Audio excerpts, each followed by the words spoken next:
जंगल में कई दिनों से बारिशें शुरू थीं। इस बार तो जंगल में कुछ ज्यादा ही बरसात हो रही थी। सभी पक्षी अपने अपने घोंसलों में सहमे हुए बैठे थे। चिड़िया, उसका पति और उनका एक बेटा भी अपने घर में बैठे हुए थे। कुकू के पापा, अगर ऐसे ही बारिशें होती रही तो कैसे चलेगा? अब तो 2 दिन से कुकू ने भी कुछ नहीं खाया। मैं भी यही सोचकर परेशान हूँ। अब तो कुछ ना कुछ करना ही होगा। पापा, मुझे बहुत भूख लगी हुई है। मेरे पेट में भूख के कारण बहुत दर्द हो रहा है। कुकू की मम्मा, अब मुझे जाना होगा। मुझे अपने बेटे की खातिर घर से निकलना होगा। परंतु बाहर तो जोरों की बारिश लगी हुई है। आप कैसे भोजन ढूंढ कर लाएंगे ऐसी बारिश में? मैं अपने परिवार को भूख से मरता भी तो नहीं देख सकता। हालात जैसे भी हों, मुझे अपने परिवार को भोजन लाकर देना ही होगा। मैं जल्द लौट कर आ जाऊंगा। हम आपका इंतजार करेंगे। ऐसे तेज बारिश की परवाह किए बिना पापा चिड़िया अपने घर से निकलता है। वो बहुत मुश्किल से उड़ता हुआ तोते के घर की तरफ जाता है। वो दस्तक देता है। कौन है ऐसी बारिश में? मैं टुनटुना हूँ। तोता दरवाजा खोलता है। अब तो कुकू के पेट में भूख से दर्द हो रहा था। 2 दिन से हम उसे खाने को कुछ भी ना दे सके, इसलिए मैं आपके पास आया हूँ। अगर घर में कुछ है तो मुझे दे दो। यार टुनटुने, मेरे पास घर में एक ही अमरूद था। वो तो मैंने अभी थोड़ी देर पहले खा लिया है। अगर आप पहले आ जाते तो वो अमरूद आप कुकू के लिए ले जाते। फिर टुनटुना निराश होकर कबूतर की तरफ जाता है। अंडे के पापा, आज शाम तक हमारे अंडे से बच्चा निकल आएगा, और अगर छोटे बच्चे को भोजन ना दिया तो कुछ भी हो सकता है। मुझे तो कुछ समझ नहीं आ रहा कि मैं क्या करूं। कोई और पक्षी भी तो नजर नहीं आ रहा पूरे जंगल में। अगर किसी का साथ मिल जाए तो मैं भोजन ले आता। हमें कुछ ना कुछ करना ही होगा। ऐसे ही वहाँ टुनटुना आ जाता है। कबूतर, मैं तोते के पास गया था कुछ खाने को लेने, परंतु उसके पास तो कुछ भी ना था। मेरा बच्चा बहुत भूखा है। क्या कुछ खाने को है आपके पास? भाई जी, हमारे तो अंडे से बच्चा बाहर आने वाला है और घर में एक दाना भी नहीं है। हम तो खुद बहुत परेशान हैं। अच्छा ही हुआ जो आप मेरी तरफ आ गए। आपको देखकर मुझे भी कुछ हौसला हुआ है। मैं भी आपके साथ चलता हूँ और हम मिलकर कुछ खाने को ढूंढ लाते हैं। हम जाएंगे किस दिशा में? बाहर जाकर देखते हैं, किसी ऊंची जगह से ही भोजन मिल सकता है। बाकी तो पूरे जंगल में पानी ही पानी है। फिर कबूतर और टुनटुना वहाँ से उड़ते हैं। वो अभी थोड़ा ही दूर गए थे कि सामने कौवा और कौवी बैठे हुए देख वो दोनों उनके पास चले जाते हैं। भोजन के लिए निकले हो क्या? हाँ, भोजन को ही जा रहे थे कि आपको देखकर आपके पास आ गए। ऐसी बारिश में भोजन ढूंढना तो एक बड़ी चुनौती है। अब तो हमें भोजन पहाड़ों से ही मिल सकता है, क्योंकि वहाँ बारिश का पानी अभी तक नहीं पहुँचा होगा। इसका मतलब आप भी भोजन ही ढूंढ रहे हैं। ये तो बहुत अच्छा हुआ, हम सब एक साथ इकट्ठे हो गए। इससे मेरा खौफ थोड़ा कम हो गया है। तो फिर चले, हम पहाड़ों पर ही चलते हैं। वो सब इकट्ठे वहाँ से उड़ते हैं। वो सब जैसे ही पहाड़ों पर पहुँचते हैं तो बारिश और ज्यादा तेज हो जाती है। वो सब एक पेड़ के नीचे बैठ जाते हैं। कालू जी, ऐसे मौसम में मुझे आसमानी बिजली से बहुत डर लगता है। गोरी, कभी तो कोई अच्छी बात मुंह से निकाल लिया करो। क्यों हमें डरा रही हो? घर में बैठकर भी तो सबने भूख से मरना ही था। अब घर से निकले हैं तो भगवान जरूर हमारी मदद करेगा। फिर अचानक से कालू कौवे की नज़र थोड़ी दूर पानी में चावलों के दानों पर जाती है। वहाँ तो ढेर सारे चावल थे। भोजन, हमें भोजन मिल गया। वो देखें, सामने चावल हैं। चावल देख तो वो सब बहुत खुश हो जाते हैं। ऐसी बरसात में चावल तो उनके लिए बड़ी खुशी थी। अब हमें चावल लेकर यहाँ से जल्दी जल्दी वापस जाना चाहिए। नहीं कबूतर, हम यहाँ बैठकर थोड़ा इंतजार करते हैं। बारिश पहले से ज्यादा तेज है। जैसे ही बारिश थोड़ा कम होगी हम चावल लेकर घर वापस चले जाएंगे। मुझे तो भूख बहुत ज्यादा सता रही है। आप बैठे, मैं थोड़े से चावल खा कर आती हूँ। हम सब इकट्ठे जाते हैं। थोड़ा इंतजार कर लो बारिश के कम होने का। ना जी, मुझसे तो और इंतजार नहीं हो रहा। ऐसे कहते हुए गोरी चावलों के पास जाती है और चावल खाना शुरू कर देती है। वो बहुत भूखी थी, इसलिए वो तो जल्दी जल्दी से चावल खा रही थी। तेज बारिश के कारण एक पत्थर पहाड़ से नीचे गिरता है और वो पत्थर सीधा गोरी कौवी के पंख पर लग जाता है। बचाओ बचाओ, मुझे बचाओ, मैं मर रही हूँ। गोरी का शोर सुनकर सब पक्षी वहाँ आ जाते हैं। गोरी, तुम्हारे तो पंख से खून निकल रहा है। अब अगर जल्दी से गोरी के जख्म पर पट्टी ना हुई तो खून ज्यादा निकल जाएगा। कालू, आप गोरी के पास ही रहें। मैं और कबूतर बुलबुल को बुलाकर लाते हैं। कबूतर भैया जल्दी जाओ, मेरे बहुत दर्द हो रहा है। हम यूं गए और यूं आए, बस आप हौसला रखें, कुछ भी नहीं होगा। वो उड़ते हैं। बुलबुल भी घर में ही बैठी थी। उसके पास भी भोजन खत्म हो चुका था।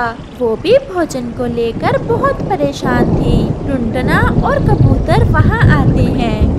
बुलबुल बहन, जल्दी चले हमारे साथ। गोरी के पत्थर लग गया है और उसका पंख घायल हो गया है। गहरी चोट आई है। परंतु कहाँ, ऐसी बारिश में कैसे चोट लग गई गोरी के? हम सब मिलकर पहाड़ों से भोजन लेने आए थे कि गोरी के चोट लग गई। भोजन तो मेरे पास भी नहीं है। क्या वहाँ भोजन मिला आपको? वहाँ ढेर सारे चावल हैं, आप भी ले लेना, परंतु जल्दी चलो। फिर वो सब वहाँ से पहाड़ों की तरफ चलते हैं। मैंने पट्टी कर दी है और खून भी रुक गया है, परंतु गोरी आपने उड़ना नहीं है। अगर उड़ोगी तो खून फिर से बहने लग जाएगा। दोस्तों, अब हम सब यहाँ से भोजन लेते हैं और गोरी को उठाकर घर ले जाते हैं। बेहतर यही है कि हम गोरी को रस्सी से बांधकर सब मिलकर उठाते हैं। वो भोजन लेते हैं और गोरी को रस्सी से बांधकर उठा लेते हैं। बारिश तो रुकने का नाम ही नहीं ले रही थी, परंतु वो सब हिम्मत से काम लेते हैं। वो बारी बारी गोरी को उठा रहे थे और ऐसे ही वो गोरी के घर पहुंच जाते हैं। आप सबका बहुत बहुत धन्यवाद, जो आप सब ने हमारी इतनी मदद की। जब मैं घर से निकला तो अकेला था और बहुत डर रहा था। फिर जब आप सबका साथ मिला तो मुझ में हिम्मत पैदा हुई और मैं अपने परिवार के लिए भोजन ला सका। जब तक हम सब इकट्ठे और साथ साथ हैं तो हमें कोई डर नहीं। गोरी भी अब पहले से बेहतर थी। आप दोनों अब भोजन लेकर जाएं, बच्चे इंतजार कर रहे होंगे। फिर कबूतर और टुनटुना वहाँ से अपना अपना भोजन लेकर उड़ते हैं। खुश थे क्योंकि वो अपने परिवार के लिए भोजन ढूंढने में कामयाब हो गए थे और उन्होंने तेज बारिश में सब कर लिया था। पापा आ गए, पापा आ गए। मैं आ गया, अपने बेटे के लिए चावल लेकर आ गया। आप ठीक है ना? फिर पापा चिड़िया रास्ते की सारी कहानी अपनी पत्नी को बताता है। हम पक्षियों की जिंदगी भी बहुत मुश्किल है, कभी सूखे का डर तो कभी तेज बारिश का। रात होने को थी। बारिश का शोर तो जंगल के सन्नाटे में कुछ ज्यादा ही था और वो सब खुशी खुशी अपना भोजन खाते हैं और सो जाते हैं। दूर किसी जंगल में कालू कौवा और रानो चिड़िया रहते थे। कालू कौवा बहुत आलसी था, उसे हर समय बस अपनी ही चिंता रहती, जबकि रानो चिड़िया बहुत अच्छी थी। वो अपने साथ साथ दूसरों की फिक्र करती। अगर कोई पक्षी किसी मुश्किल में होता तो वो उसकी मदद कर देती। ऐसे रानो चिड़िया के मन को बहुत शांति मिलती। जबकि कालू कौवा खुद तो किसी की मदद ना करता, लेकिन खुद अगर उसे किसी की मदद की ज़रूरत होती तो तुरंत किसी पक्षी के पास चला जाता और रो धोकर अपना काम करवा लेता। ऐसे ही एक दिन कालू कौवे को एक पेड़ पर एक फल लगा दिखाई देता है। जैसे ही कालू कौवा वो फल खाने लगता है तो उसे पेड़ ऐसे कहता है, कव्वे, मैं तुम्हें ऐसे अपना फल नहीं खाने दूंगा। तुम पहले मेरा एक काम करो। क्या काम पेड़ जी? ये मेरे साथ एक सूखी शाख लगी हुई है, तुम ये उतार दो। मुझे ये अच्छी नहीं लगती, फिर तुम मेरा फल खा लेना। पेड़ जी, क्या आपको मेरा विश्वास नहीं है? मैं आपकी सूखी शाख तभी निकाल सकता हूँ जब तुम मुझे अपना फल खाने दोगे। वो क्या है ना, मैंने कल से कुछ भी नहीं खाया, बहुत भूखा हूँ। मेरे अंदर तो बिल्कुल भी ताकत नहीं है इस समय। फल खाकर मैं आपकी सूखी शाख निकाल दूंगा। अच्छा, अगर तुम कहते हो तो मैं तुम्हारी बात मान लेता हूँ, लेकिन तुम मुझे धोखा ना देना। नहीं पेड़ जी, मैं आपको धोखा कभी भी नहीं दूंगा। और फिर कालू कौवा जल्दी से वो फल खा लेता है। चलो कव्वे, अब जल्दी से मेरी सूखी शाख निकाल दो। वो असल में पेड़ जी, जब मैं खा लेता हूँ तो उसके कुछ देर बाद तक तो मैं कोई काम नहीं कर सकता। आप चिंता ना करें, मैं कुछ समय बाद आकर आपकी सूखी शाख निकाल दूंगा। और फिर ऐसे कहते हुए कालू कौवा वहां से चला जाता है कितना आलसी था ये कौवा भी। और पेड़ उदास हो जाता है। फिर ऐसे ही शाम हो जाती है और उसी पेड़ के पास रानो चिड़िया आकर बैठ जाती है। वो बहुत परेशान बैठी थी। चिड़िया, तुम ऐसे उदास क्यों बैठी हो? पेड़ जी, आपको तो पता है आजकल सूखे का मौसम चल रहा है, दाना बहुत मुश्किल से मिलता है। हमारे जैसे पक्षी तो फिर भी कहीं दूर से दाना ढूंढ लाते हैं, लेकिन जो पक्षी बूढ़े हैं वो कैसे इतनी दूर का सफ़र रोज कर सकते हैं। मैं बस इसलिए परेशान हूँ। चिड़िया, तुम्हारी सोच कितनी अच्छी है। तुम कैसे इतना अच्छा दूसरों के बारे में सोच सकती हो? एक वो कौवा था, मेरा एक फल बचा था, मैंने वो भी उसे दे दिया, लेकिन बदले में वो मेरा काम तक नहीं करके गया। आपने कौन सा काम करवाना था कौवे से? मैंने उससे कहा था कि मेरी सूखी शाख निकाल दे, बदले में मैं उसे अपना फल दूंगा। उसने मेरा फल खा लिया और ये कहकर चला गया कि थोड़ी देर बाद आकर वो मेरा काम कर देगा, लेकिन अब तो रात होने वाली है, वो अभी तक नहीं आया।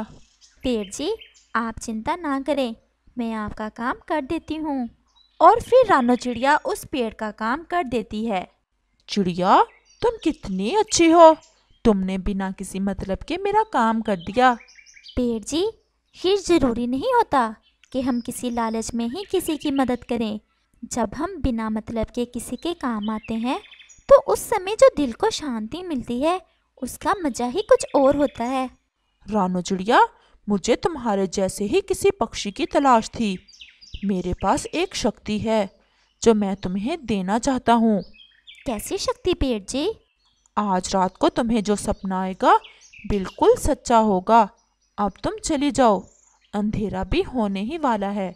चिड़िया ये बात समझ चुकी थी कि पेड़ नहीं चाहता कि वो उससे कोई और सवाल पूछे, इसलिए रानो चिड़िया वहाँ से चली जाती है। और फिर ऐसे ही रात हो जाती है। रानो चिड़िया सोते समय सोच रही थी कि पता नहीं उसे कैसा सपना आएगा। और फिर रानो चिड़िया सो जाती है और फिर उसे एक सपना आता है। रानो चिड़िया के सपने में वही पेड़ आता है जो उससे कहता है, रानो चिड़िया, तुम बहुत अच्छी पक्षी हो। जैसे तुमने आज मेरी मदद की, वो तो एक परीक्षण थी जो मैंने तुमसे पहले और भी की पक्षियों की थी। बस तुम उस परीक्षण में सफल हुई हो, इसलिए मैं तुम्हें ये जादुई चक्की दे रहा हूँ और ये तुम्हारे जंगल की गुफा के अंदर पड़ी हुई है।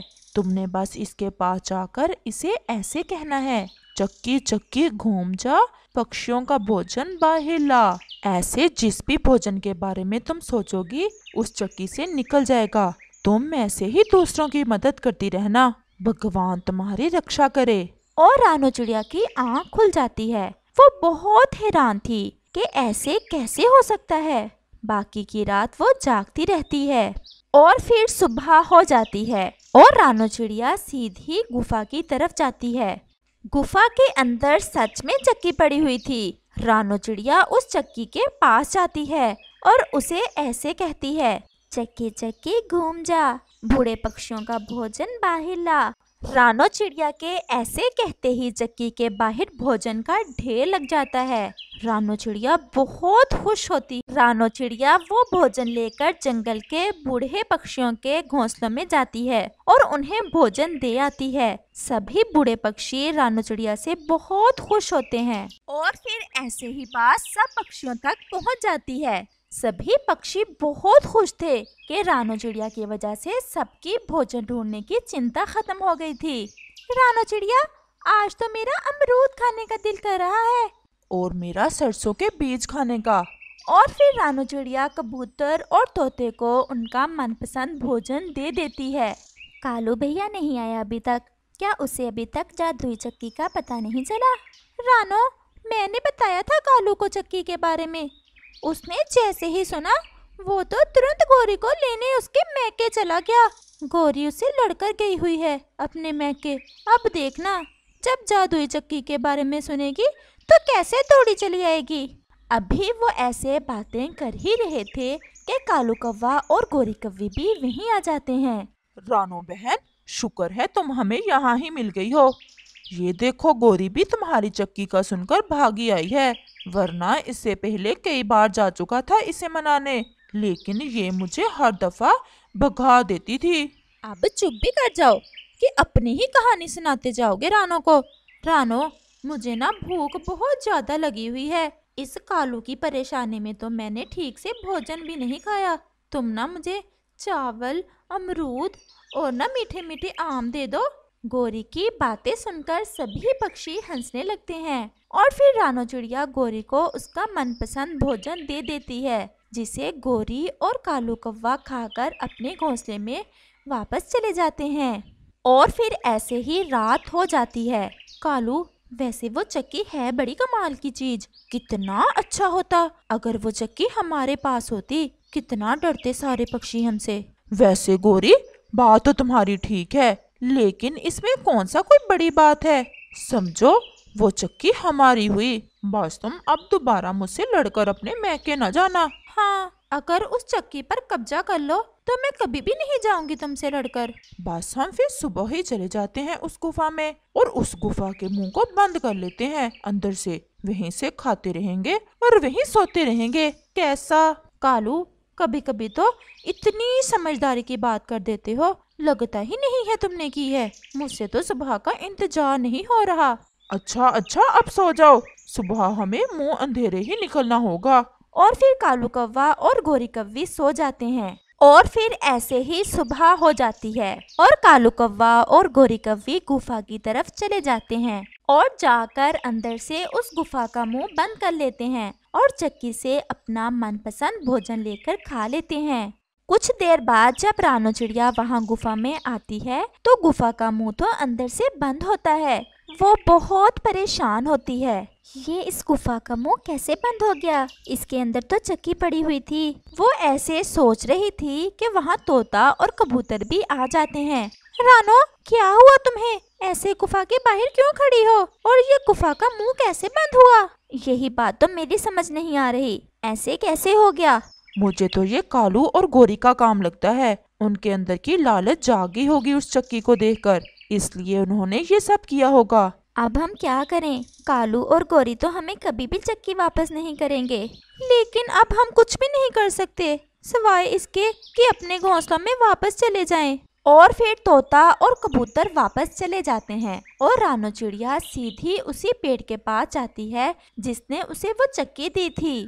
पेड़ जी, आपकी दी हुई चक्की पर कौवे ने कब्जा कर लिया है। अब वो किसी को भी उसमें से भोजन लेने नहीं देगा। अच्छी चिड़िया, तुम चिंता ना करो।